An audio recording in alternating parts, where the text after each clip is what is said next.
Assalamu alaikum students. Hopes all of you are fine and doing very well in your life. अच्छा भाई बच्चों, अब जो है वो हम पीसी के कॉम्प्रिहेंसिव पेपर जो है उसके न्यूमेरिकल्स को सॉल्व करने लगे हैं। ठीक है, आपको पीसी का पेपर भी प्रोवाइड कर दिया गया है, सही है, और आपको उसकी जो थ्योरी है ना वो भी सॉल्व आपको मिल जाएगी इंशाल्लाह as soon as possible. Otherwise आप जो है वो अपनी रिस्पेक्टिव बुक्स या नोट्स जो भी आपके पास इजीली अवेलेबल है उसमें से भी आप सॉर्ट आउट कर सकते हैं। क्योंकि आपके पेपर मई में है, सही है, तो आपके डिफरेंट न्यूमेरिकल बैचेस वगैरह चलने हैं, एमसीक्यूज़ बैचेस चलने हैं। अगर आपने वो ज्वाइन करना है तो आप जो है वो मिस उस्तानी से कांटेक्ट कर सकते हैं व्हाट्सएप पे। अब ये वाली जो न्यूमेरिकल की वीडियो है इससे रिलेटेड मैं आपको थोड़ी सी चीज़ें बताती चलूँ कि इसके अंदर आपको कैसे आप मोलर मास जो है वो मालूम करते हैं, कैसे आप जो है वो छोटी छोटी चीज़ें होती हैं ना, electrons, number of electrons, protons, neutrons, ये क्या होते हैं, इनको कैसे मालूम करते हैं, ये सब चीज़ें आप देखेंगे। ठीक है, कुछ चीज़ें मैं आपको बताऊँगी, ज़रा उन्हें गौर से देखिएगा, आपको भी वो याद हो जाएंगी। अब हमारे पास पहला क्वेश्चन है, calculate the molar mass of H2CO3। आपको कार्बोनेट गिवन है, ठीक है, बाइकार्बोनेट, आपको उसका मालूम करना है मोलर मास। बेटा मोलर मास आपके पास वज़न होता है, मॉलिक्यूलर मास होता है, ये पूरा आपके पास है एक मॉलिक्यूल। ठीक है, इसके तमाम एटम्स के वेट को ऐड कर लें तो जो आपके पास वैल्यू आएगी वो आपके पास क्या कहलाती है, मोलर मास या मॉलिक्यूलर मास। अब एक हाइड्रोजन का आपके पास जो एटॉमिक मास होता है ना, हाइड्रोजन आपके पास एटम कितने हैं, आपके पास एटम है 3, हाइड्रोजन, कार्बन, ऑक्सीजन। हाइड्रोजन का एटॉमिक मास है 1, कार्बन का है 12, ऑक्सीजन का है 16। ये तो हमें पता चल गया। अब क्या करना है आगे बेटा, यहाँ पे मुझे देख के बताओ हाइड्रोजन के कितने एटम गिवन है, 2 गिवन है, तो हम इस 1 को 2 से मल्टीप्लाई कर देंगे। कार्बन के कितने गिवन है, 1 ही गिवन है, तो इसको क्या करेंगे, 1 से मल्टीप्लाई करेंगे। ऑक्सीजन के कितने गिवन है, 3, तो इसको 3 से मल्टीप्लाई करेंगे। 1 2 इज़ 2, 12 1 इज़ 2, 12, 16 इंटू 3 इज़ 48। ये आपके पास आ गई डिफरेंट जो है वो तमाम ये जो एटम्स थे ना, अभी फ़िलहाल आपके पास इनका वेट आया है, इनका एटॉमिक मास आया। अब आप इन सबको कर लें ऐड। ठीक है, 48 और 12 कितने होते हैं भाई, 50, 60। अब देखिएगा यहाँ पे एक थोड़ी सी मिस्टेक है, उसी को देखिएगा। 48 और 12 आपके पास क्या है 50, 60 और ये मिलाकर आपके पास हो जाएगा 62। ठीक है, तो यहाँ पे 68 है, यहाँ पे मे भी थोड़ी सी गलती हो सकती है, 16 होता है 3 6 आपके पास आता है 18। ठीक है, 1 या 3 1 3 48, ये ठीक है। इसके अंदर आंसर में गलती है, 68 नहीं, ये आपके पास होगा बेटा 62 ग्राम्स पर मोल। ठीक है, तो ये आपने क्या किया है, ये आपने निकाला मोलर मास। अब ये जो जिस तरह से सॉल्व हुआ है मैं आपको उससे भी बता देती हूँ। देखिए हमने पहले हाइड्रोजन का लिखा 1 × 2 और यहाँ पे जो एडिशन का साइन लगा दिया, 12 × 1, फिर आपने यहाँ पे एडिशन का साइन लगा दिया, 16 × 3 लिखा, उसके बाद इनकी वैल्यूज़ को लिखा और उसको ऐड कर लिया। बेटा ऐसे जब उसको ऐड करो ना तो बहुत होश आवाज़ में रह के करना, क्योंकि गलतियाँ हो जाती हैं, तो इन चीज़ों को देख लेना। मैंने आपको क्लियर करवा दिया, सॉल्व था तो देख लेना। ठीक है, C6H12O6, ये आपको पता है किसका फार्मूला होता है, ग्लूकोज का फार्मूला होता है। ठीक है, छोटे छोटे ना आपको पता होना चाहिए कि किसका फार्मूला इन्होंने दिया हुआ है। कार्बन का भी हमने ऊपर देखा था 12 होता है, 6 आपको एटम्स गिवन है, आपने लिखा 12 × 6, प्लस हाइड्रोजन के कितने हैं 12 × 1 प्लस 16 × 6। अब आपने इन सब की वैल्यूज़ लिखी, इनको पुट किया तो ये 180 ग्राम पर मोल ही आता है ग्लूकोज का। बेटा 3-4 चीज़ों के एटॉमिक मासेस याद कर लेना, हाइड्रोजन का 1, कार्बन का 12, ऑक्सीजन का 16, ये तो कसरत से इस्तेमाल होते हैं। ठीक है, इसके अलावा सोडियम का 23, ये जो जो मैंने आपको बताया इनको याद कर लेंगे आप। ऐसे बैलेंस द इक्वेशंस को कैसे बैलेंस करते हो देखिएगा, बहुत आसान होता है बेटा। आपको ना ये जो गिवन होते हैं लेफ़्ट साइड पे, ये क्या है लेफ़्ट साइड, ठीक है, और ये क्या है एरो के लेफ़्ट साइड पे जो भी गिवन होता है वो होता है रिएक्टेंट, यानी इन दोनों ने आपस में रिएक्ट करके कोई प्रोडक्ट बनाना है। और जो राइट साइड पे होता है वो आपके पास क्या होता है, वो आपके पास प्रोडक्ट होता है जो आपके पास रिएक्टेंट से बनता है। अब आप यहाँ देखें, आपको ये एक इक्वेशन दी हुई है बेटा, आपको ये जो ब्लू कलर से लिखा हुआ है ना, ये नहीं लिखा हुआ था, ठीक है, आपको पुट करना होता है। आपको इक्वेशन गिवन थी H2S + Cl2 एरो के बाद HCl+S, ठीक है। आपने यहाँ पे पहले सबसे पहले रिएक्टेंट के तमाम एटम्स लिख लेने हैं, हाइड्रोजन, सल्फर, क्लोरीन। हाइड्रोजन कितना है, क्योंकि यही गिवन है, देखो ये रहा हाइड्रोजन, ये सल्फर, ये क्लोरीन। हाइड्रोजन है 2, सल्फर है 1 और क्लोरीन है 2। रिएक्टेंट साइड पर आ गए। प्रोडक्ट साइड पे भी हाइड्रोजन, क्लोरीन और सल्फर है। हाइड्रोजन आपके पास कितना था प्रोडक्ट साइड पे, 1 था, पहले 1 था, सल्फर भी 1 था और क्लोरीन भी 1 था। अब सल्फर को तो हमें 1 ही रखना है क्योंकि रिएक्टेंट साइड पे भी 1 है, लेकिन हमें हाइड्रोजन को कर देना है क्या, हमें इसको करना है 2 और ऐसे ही क्लोरीन को भी करना है 2। तो हम क्या करेंगे, हम सिंपल HCl के साथ लगा देंगे 2। जब हम ऐसा करेंगे तो हमारे पास ये क्या हो जाएगा, हाइड्रोजन के 2 हो जाएंगे, क्लोरीन के 2 हो जाएंगे, तो दोनों तरफ आपके पास इक्वेशन बैलेंस हो जाएगी, ठीक है। उसके बाद देखें कैल्शियम कार्बोनेट है, ये सही है बेटा। ये जो CO3 होता है ना, ये हमारे पास कार्बोनेट होता है और ये कैल्शियम होता है। कैल्शियम का एटॉमिक मास मेरा ख्याल है 40 होता है। इसको एक दफ़ा और देख लेना और इसको भी याद करने की कोशिश करो। कैल्शियम कार्बोनेट से आपके पास बनता है कैल्शियम ऑक्साइड और कार्बन डाइऑक्साइड, ठीक है। अच्छा भाई, आपने क्या किया, आपने यहाँ पे लिखा कैल्शियम, कार्बन, ऑक्सीजन। कैल्शियम कितना गिवन था आपको, देखिए कैल्शियम का 1 एटम गिवन है, कार्बन का 1 गिवन है, ऑक्सीजन का 3, ऐसे ही हमने पुट कर लिया। अच्छा भाई, यहाँ पर देखिए कैल्शियम का 1, ऑक्सीजन यहाँ पे इन 2 को मिला के हो गए 3 और कार्बन 1। ये बैलेंस है आपके पास, तो आप इसमें लिख देंगे ऑलरेडी बैलेंस्ड। आप ये लिखेंगे given equation is already balanced, ठीक है। तो ये इस तरह से आपके पास सॉल्व होगी। अगली देखें मैग्नीशियम और वाटर है, ठीक है, और ये क्या बना रहा है, मैग्नीशियम हाइड्रोक्साइड और हाइड्रोजन। रिएक्टेंट साइड को अगेन लिख देंगे, आपके पास मैग्नीशियम है, हाइड्रोजन है, ऑक्सीजन। आपने मैग्नीशियम लिखा, हाइड्रोजन लिखा, ऑक्सीजन। मैग्नीशियम का 1 एटम है, हाइड्रोजन के 4 हैं, ऑक्सीजन के नहीं, देखो हाइड्रोजन के भी 2 थे आपके पास और ऑक्सीजन का 1 था, तो 2 हम बाद में लगाएंगे ना इक्वेशन को बैलेंस करने के लिए। अब हमने प्रोडक्ट साइड पे देखा मैग्नीशियम, ऑक्सीजन, हाइड्रोजन, ठीक है, हमने सारा लिख दिया। मैग्नीशियम 1 ही गिवन था हमें, ये तो बैलेंस हो गए। हाइड्रोजन हमें 2 ये और 2 ये मिला के 4 गिवन थे और ऑक्सीजन हमें 2 गिवन थे। हमें हाइड्रोजन और ऑक्सीजन को बैलेंस करना है। प्रोडक्ट साइड पे हाइड्रोजन के आइटम ज़्यादा है और ऑक्सीजन के भी ज़्यादा है, प्रोडक्ट रिएक्टेंट साइड पे कम है।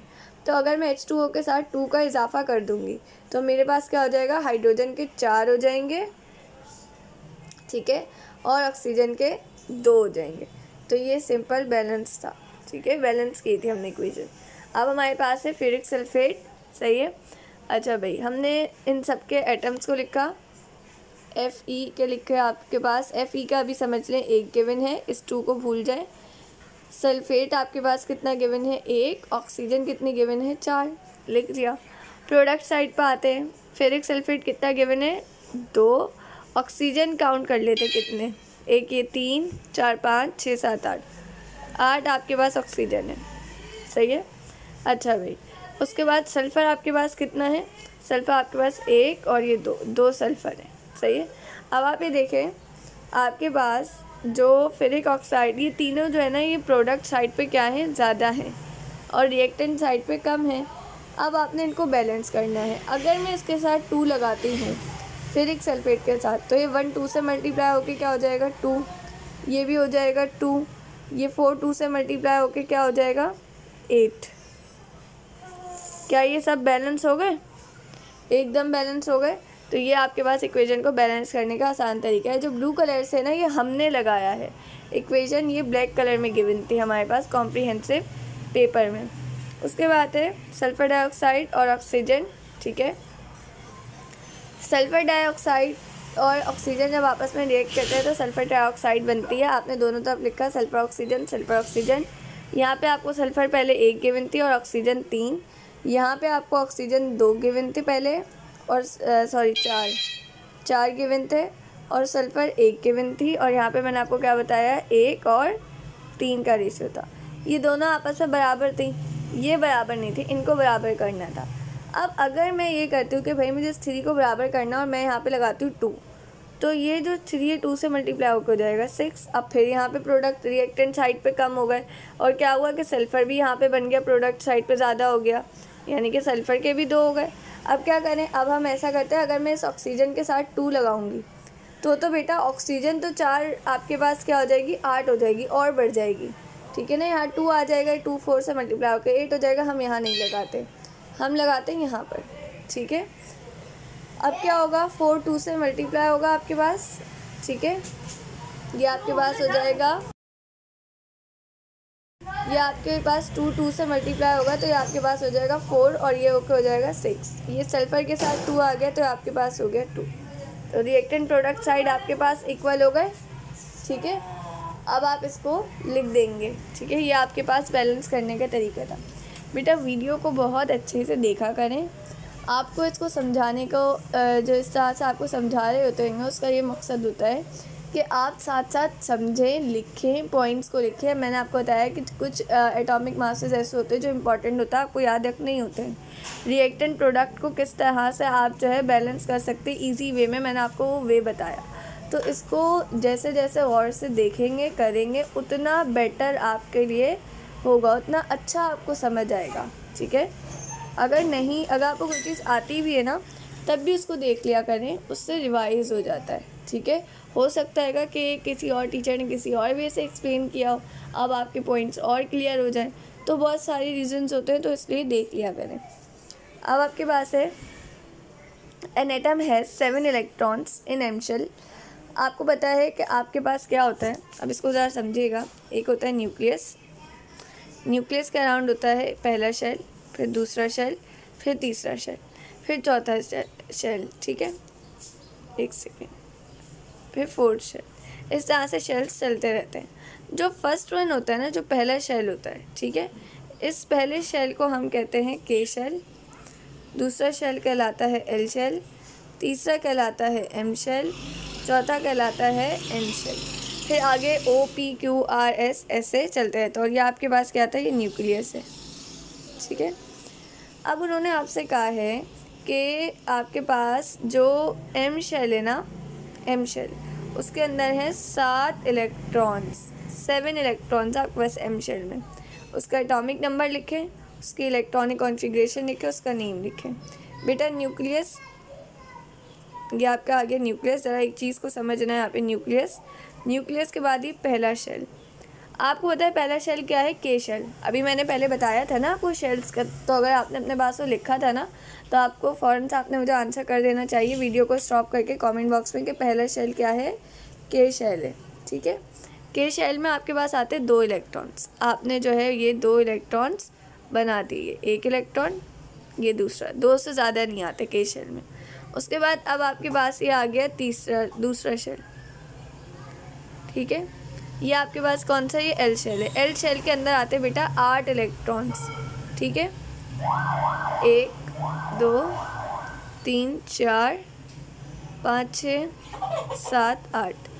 अब तक टोटल हमने कौन से शेल्स बनाए, हमने बनाया के शेल, उसमें हमने लिखे 2 इलेक्ट्रॉन्स।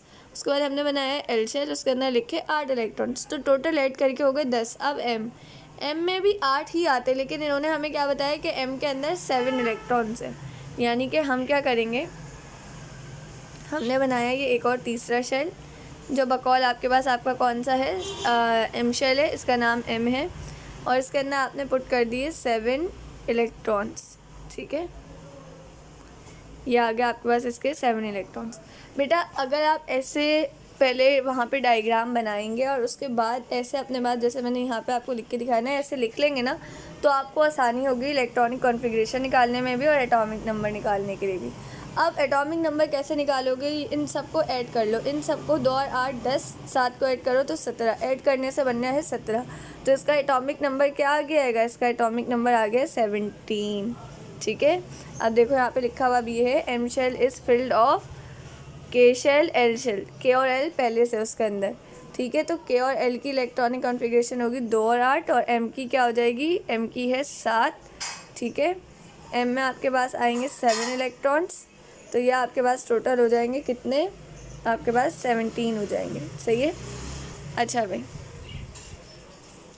आपने, अच्छा यहाँ पर ना मेरा ख्याल है 17 लिखा हुआ है, तो इसको 7 कर लेना है, मिस्टेक है, जिससे सॉल्व लिखवाया करा ना उसने मिस्टेक की थोड़ी सी।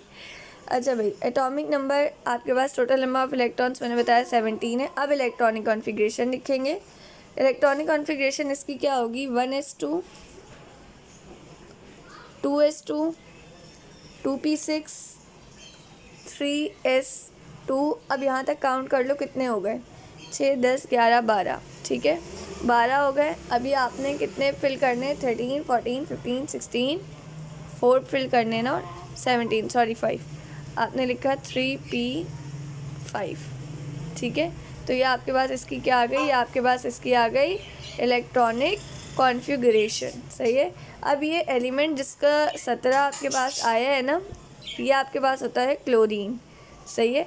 अच्छा, अगर आपको इलेक्ट्रॉनिक कॉन्फ़िगरेशन नहीं आती ना, तो इसको निकालने का तरीका आपके क्या कहते हैं डिफरेंट वीडियोस में मौजूद है, जो मिसेस तानी ने समझाई थी, मैंने समझाई थी, और आपको वीडियो के डिस्क्रिप्शन में उसकी लिंक भी दे देंगे। लेकिन स्टिल अगर आपको वो नहीं मिलती तो आप कमेंट बॉक्स में मांग सकते हैं। ठीक है, और ये प्लीज़ लास्ट में बताया करें कि वीडियो आपको कैसी लगी, सही थी, कोई इशू तो नहीं है, कोई चीज़ नहीं समझ आई तो बताएं। ये सारी चीज़ें जो है वो बताया करें। अब आपके पास है, पहले हम सम अप कर लेते हैं, हमने सारी चीज़ें क्या क्या सीखी। हमने मोलर मास निकालना सीखा, हमने ये सीखा कि हमने कुछ चीज़ों के एटॉमिक मासेस याद करे। ठीक है, कार्बन, हाइड्रोजन, ऑक्सीजन और सोडियम के। उसके बाद हमने इक्वेशन को बैलेंस करना सीखा। ठीक है, हमने 4 इसके क्वेश्चन सॉल्व किए, 5 सॉरी। उसके बाद हमने, अगर हमें किसी एक शेल के अंदर इलेक्ट्रॉन्स बता दें तो उससे हम कैसे पिछले शेल्स के इलेक्ट्रॉन निकाल सकते हैं, और उनको ऐड करके कैसे एटॉमिक नंबर, इलेक्ट्रॉनिक कॉन्फ़िगरेशन और उसका नेम जो है वो हम बता सकते हैं, ये हमने सीखा। उसके बाद अब हमारे पास है how are electrons arrange in a molecular compound. आपको कुछ मॉलिक्यूल्स सेम हैं, जैसे कि मीथेन है, ये अमोनिया है, ये वाटर है, इनके नाम याद रखना। ठीक है, आपसे कहा गया है इसके अंदर हम इलेक्ट्रॉन्स को कैसे जो है वो फिल करेंगे, इनका मॉलिक्यूल कैसा बनेगा। अब आपके पास है बेटा मीथेन। अब मैं आपको एक चीज़ बता रही हूँ, गौर से सुनना। कार्बन जो था, कार्बन का mass, focus on the word mass, carbon का मास अगर मैं आपसे पूछूं तो क्या है, 12 ग्राम्स। ठीक है, और मैं पूछूं कि कार्बन के जो एटॉमिक नंबर है वो क्या है, तो कार्बन का एटॉमिक नंबर है 6। इसका मतलब ये होगा कि कार्बन के पास होते हैं 6 इलेक्ट्रॉन्स। ठीक है, ये आपके पास क्या है, इसका एटॉमिक नंबर है, ये याद कर लेना। ठीक है, अच्छा हाइड्रोजन की भी बात करते हैं। हाइड्रोजन का एटॉमिक मास आपके पास है 1 ग्राम, और हाइड्रोजन का एटॉमिक नंबर भी क्या है, 1 है। ठीक है, आपको इन दो के याद हो गए, एटॉमिक मास, एटॉमिक नंबर। अच्छा भाई, अगर मैं इसका मॉलिक्यूलर मास पूछूं, मीथेन का मॉलिक्यूलर मास क्या होता है, प्रैक्टिस के लिए कमेंट बॉक्स में बताएं। आप लोग लिखिएगा मीथेन मॉलिक्यूलर मास दैट जो भी है उसका। ठीक है, अच्छा भाई, उसके बाद देखें, और सबके कमेंट्स पे मैं आंसर कर दूंगी, अगर किसी की मिस्टेक हुई तो मैं बता दूँगी। अच्छा भाई, आपने सबसे पहले क्या करना है, देखो मैंने आपको बताया कार्बन के पास कितने हैं, कार्बन के पास है 6 इलेक्ट्रॉन्स। इसका मतलब क्या हुआ कि कार्बन के पास 2 शेल होंगे, के और एल। फ़िलहाल हम इनकी बात करते हैं। के शेल में कितने इलेक्ट्रॉन्स आ जाएंगे, 2। बाकी बचने वाले कितने किस में आ जाएंगे, इसमें आ जाएंगे, और इसके अंदर हो जाएंगे 4 इलेक्ट्रॉन्स। ये जो एल शेल है ना, ये आपका वैलेंस शेल है, बाहर वाला। हम के शेल की बात नहीं करते, अब हम वैलेंस शेल की बात करते हैं। हमने बना लिया वैलेंस शेल, या मैं इसको यहाँ बना के आपको दिखाती हूँ। ये आपके पास कार्बन का बन गया वैलेंस शेल। अंदर वाला जो शेल है ना, के शेल, उसकी बात नहीं करनी होती इसमें। ठीक है, इसके अंदर आपने ये 4 इलेक्ट्रॉन्स को फिल किया और उसको डॉट से फिल कर दिया, डॉट से शो कर दिया। ठीक है, हाइड्रोजन के पास बेटा होते हैं कितने? हाइड्रोजन के पास होता है एक इलेक्ट्रॉन। ये आपने हाइड्रोजन का एक इलेक्ट्रॉन यहाँ लगाया, ये एक बन गया, ये दूसरा बन गया, ये तीसरा, चौथा। ये हाइड्रोजन का मॉलिक्यूल था और ये कार्बन का एटम था। ठीक है, ये जो ग्रीन कलर से बनाया ये हाइड्रोजन के एटम्स थे और ये कार्बन का, तो इसने मिलके क्या बना लिया? मीथेन बना लिया। आसान था, बहुत आसान था। ठीक है, नेक्स्ट है C2H4। अच्छा देखो, यहाँ पे आपको सिर्फ दिया गया था मीथेन, लेकिन आपकी प्रैक्टिस के लिए यहाँ पे आपको C2H4 जो कि आपके पास है इथीन, ठीक है, इथाइन, ये भी गिवन है। सही, पहले इनको देख लेते हैं। C2H4 ये दो हैं आपके पास, इसके अंदर कार्बन के दो एटम्स हैं। सही है, आप दोनों को ड्रॉ कर लें। सारी चीज़ें पहली वाली रहेंगी, कार्बन के दो आ गए आपस में, इनको ऐसे ड्रॉ कर लें। इनके अंदर इलेक्ट्रॉन्स की फिलिंग करें, 1 2 3, 1 2 3। चौथे वाले दोनों के यहाँ पे सेंटर में आ जाएंगे। सही है, अब आता है हाइड्रोजन। हाइड्रोजन कितने हैं? 4 है ना?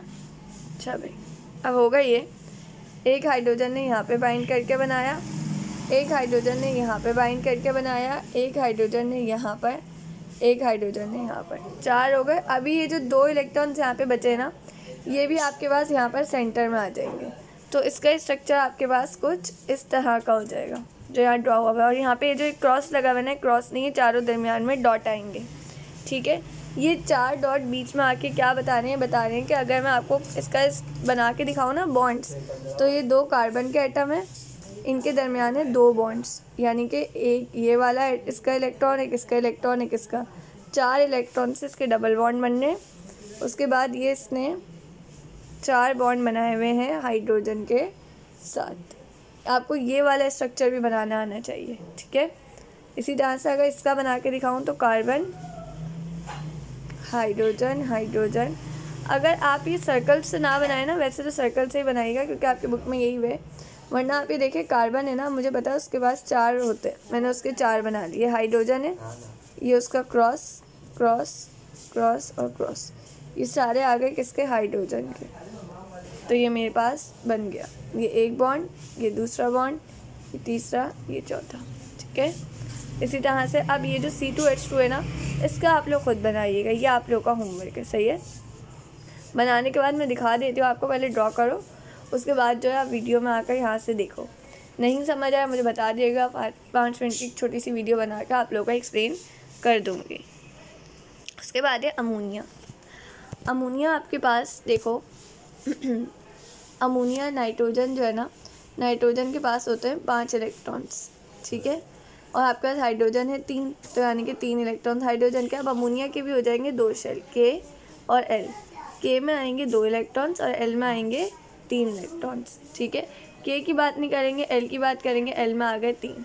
सही है, हमने बनाया अमोनिया का, ये हमने बना लिया अमोनिया का एटम। ठीक है, मैंने आपको बताया इसके वैलेंस शेल में कितने हैं? 3, ये आपने 3 बना लिए।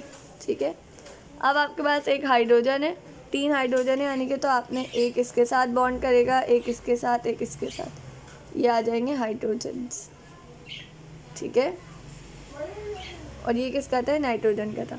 अच्छा, ये जो यहाँ पे 2 क्रॉस से शो किए हुए ना, ये वही 2 इलेक्ट्रॉन से खा रहे हैं जो K के थे, तो ये ना भी बनाओ तो फ़र्क नहीं पड़ता। उसके बाद है वाटर। वाटर के आपके पास क्या होता है? देखो, अब ये है ऑक्सीजन और इसके दोनों तरफ है हाइड्रोजन। आपने बीच में ऑक्सीजन लिखा है, इसके दोनों तरफ बना दो हाइड्रोजन।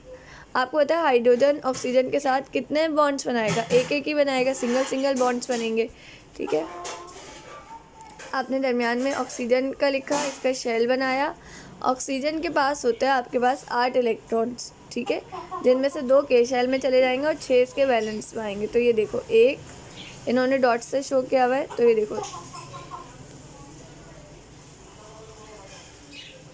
ठीक है, अब हाइड्रोजन 2 हैं तो उन्होंने यहाँ पे इसके साथ क्रॉस बना दिया। ठीक है, ये एक इस तरह से करके आपके पास इसके बॉन्ड्स बन गए। तो ये आपको पता चला कि K शेल को कभी भी हम लोग स्ट्रक्चर को ड्रॉ करते हुए यूज़ नहीं करते हैं। हमेशा अगर बात करते हैं तो हम हमेशा वैलेंस शेल की बात करते हैं, वो कोई भी हो। अगर आपके पास KLM 3 शेल्स बनने तो ना आप K की बात करेंगे ना L की, सिर्फ M की बात करेंगे, क्योंकि सबसे बाहर वही शेल है, उसी से आपको समझ आएगा। ठीक है, ये C2H6, C2H4, C2H2 ये आपके पास जो अभी हमने ऊपर बनाए थे तो वही आ गए। ठीक है, अच्छा भाई, उसके बाद है right the chemical formula of, आपको ये कुछ नाम दे में चाइल्ड सॉल्ट या चिल्ली सॉल्ट। इसका आपके पास है सोडियम Na, सोडियम है, और NO3 आपके पास नाइट्रेट है। ठीक है, या नाइट्रोजन ऑक्साइड भी कह सकते हो इसे। ग्रेगनार्ड रीजेंट, ये आपके पास एक साइंटिस्ट ने दिया था, इसका फार्मूला होता है RMgX। R आपके पास अल्काइल रेडिकल होता है, इसकी जगह कुछ भी आ सकता है, CH3 आ सकता है, C2H6 आ सकता है, कुछ भी आ सकता है। ठीक है, और X आपके पास हेलोजन एटम होता है, इसकी जगह chlorine, fluorine, bromine, iodine, Nasreen वगैरह वगैरह सब आ सकते हैं। ठीक है, अच्छा भाई, उसके बाद है ब्लीचिंग पाउडर। ब्लीचिंग पाउडर का फार्मूला होता है कैल्शियम, ऑक्सीजन और क्लोरीन, CaOCl2। ठीक है, ये आपके पास ब्लीचिंग पाउडर का फार्मूला है, ये फार्मूलाज याद रखिएगा। इसके अलावा और भी फार्मूलाज होते हैं, तो जैसे कि आपके पास अक्सर कहा जाता है रॉक सॉल्ट, नाम सुनिएगा, रॉक सॉल्ट, या फिर इसी को कहते हैं कॉमन सॉल्ट, या फिर इसी को कहते हैं टेबल सॉल्ट। ठीक है, आपसे कहा जाता है इसके जो है वो आप लिखें फार्मूला, तो इसका फार्मूला होता है NaCl। ठीक है, सोडियम क्लोराइड। अच्छा भाई, इसके अलावा वाटर का H2O, NaCl सॉल्ट हो गया, और कौन से होते हैं भाई फ़िलहाल ऐसे मेरे जहन में नहीं आ रहे, लेकिन आते तो मैं आपको बताती जाऊंगी।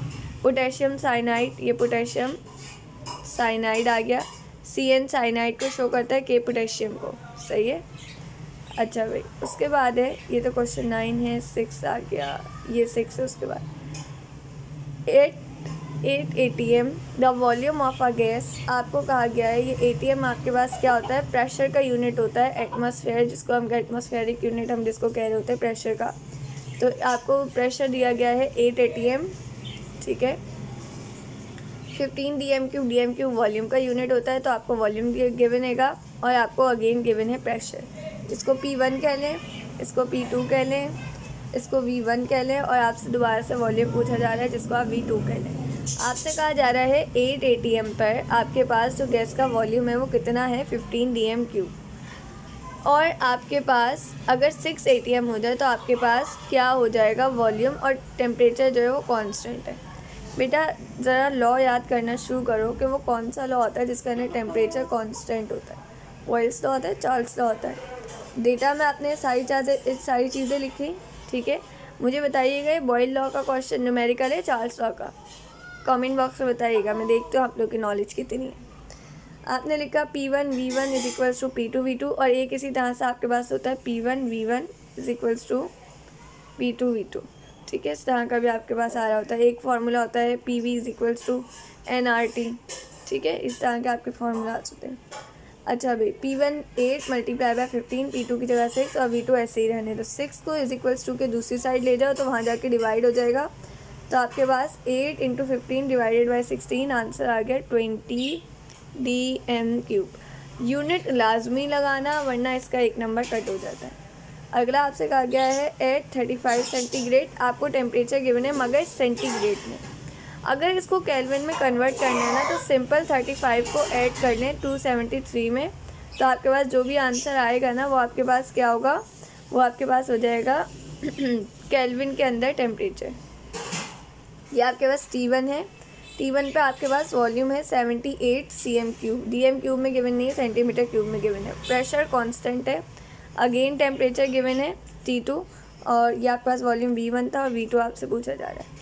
बेटा ऐसा कौन सा न्यूमेरिकल होता है, ऐसा कौन सा होता है जिसके अंदर प्रेशर कांस्टेंट होता है, अब ये मुझे आप कमेंट बॉक्स में बताएंगे। ठीक है, तो मैंने जैसा आपको बताया था कि टेम्परेचर जो है वो 35 सेंटीग्रेड गिवन है, उसके अंदर आप 273 को ऐड कर लें तो 308 केल्विन हो जाएगा। T2 में भी आपने इसी तरह से करना है तो 353 केल्विन हो जाएगा। V1 जो है ना, इसको 78 cm³ भी लिखने दें, क्योंकि V2 भी हमारे पास किस में आ जाएगा, cm³ में आ जाएगा।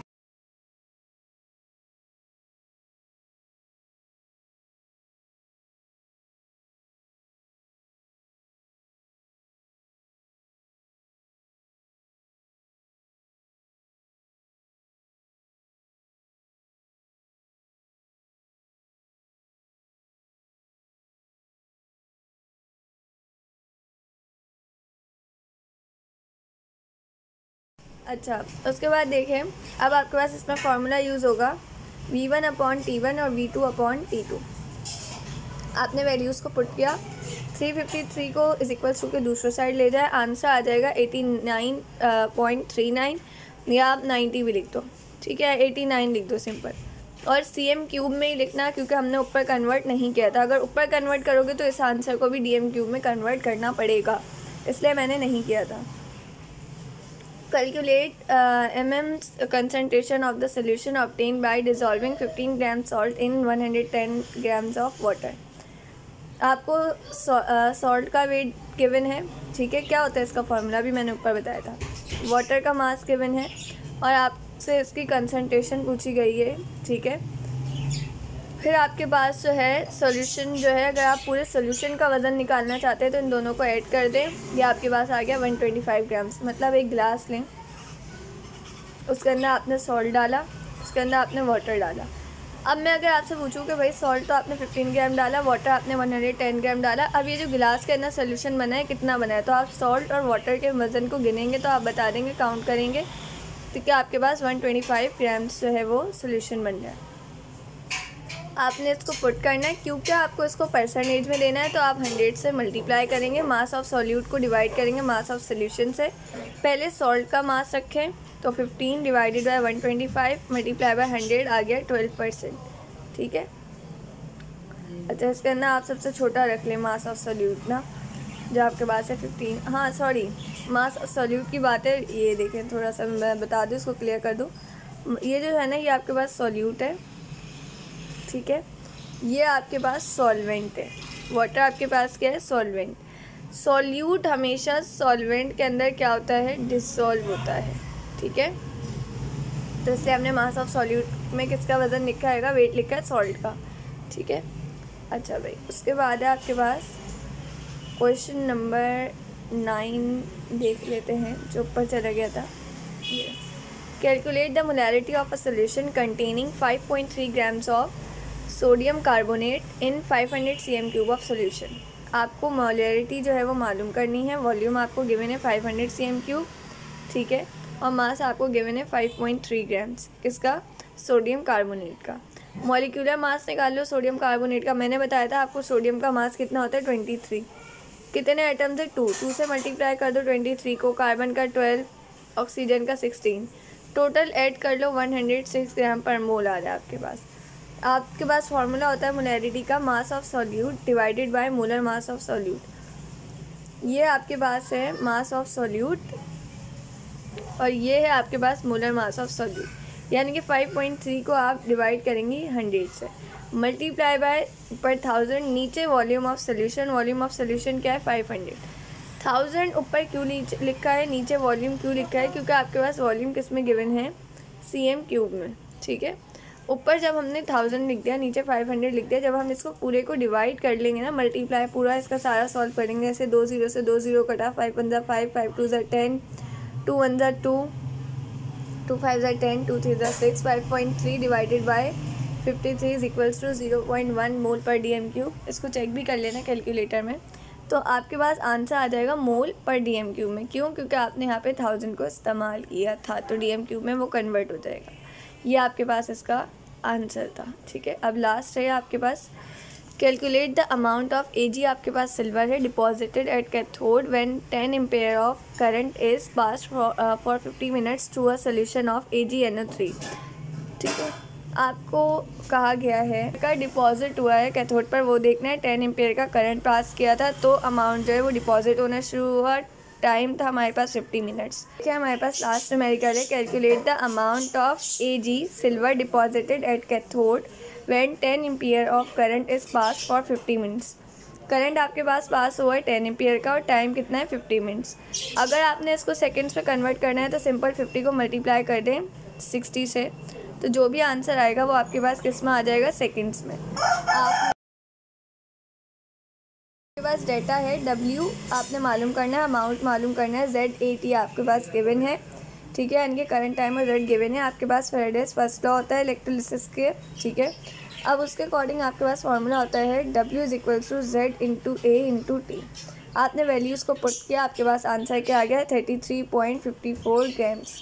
ये आपके पास अमाउंट आ गया किसका, सिल्वर का जो डिपॉजिट होगा कैथोड पर। ये आपका पूरा पीसी का कॉम्प्रिहेंसिव पेपर था, ठीक है। उसके न्यूमेरिकल्स थे, इनको अच्छे से देखें, इस पर ग्रिप करें। इसमें आपकी बहुत सारी चीज़ें रिवाइज़ हुई हैं, आपके मोलर मास रिवाइज़ हुआ है, आपकी बैलेंस इक्वेशन हुई हैं, इसके अलावा आपके एटॉमिक नंबर और ये सारी चीज़ें हुई हैं। इसके अलावा जो मैंने आपको वीडियो में बताया था, जैसे इलेक्ट्रॉनिक कॉन्फ़िगरेशन निकालने का तरीका, नंबर ऑफ़ इलेक्ट्रॉन्स, प्रोटॉन्स, ये निकालने का तरीका, ये सारी चीज़ें आपकी यूट्यूब पर मौजूद हैं मिस उस्तानी जी के प्लेटफॉर्म पर।